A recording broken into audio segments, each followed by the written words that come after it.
Biz shu kunga qadar dasturlarimiz orqali eridan jabr ko'rgan ayollar haqida bir necha bor lavhalar efirga uzatganmiz. Ammo bugungi holatimizda esa aksincha ayol erini tayoq yordamida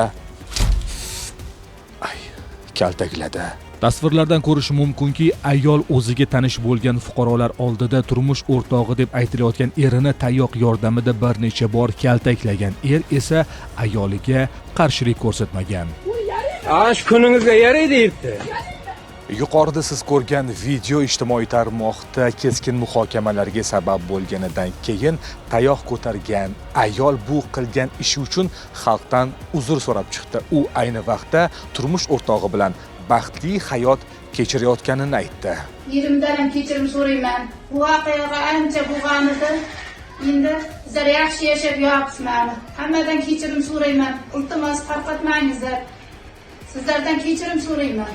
Endi boshqa qaytarmaydi, bizlar yaxshi yashayapmiz. Bizlar ko'rolmayotganlar tarqatib berganmiz. Bunisi ham o'chirib tashlaymiz ko'rsalaringiz. Iltimos qilamiz. Shuncha yillik oilalarimiz buzilib ketmasin endi.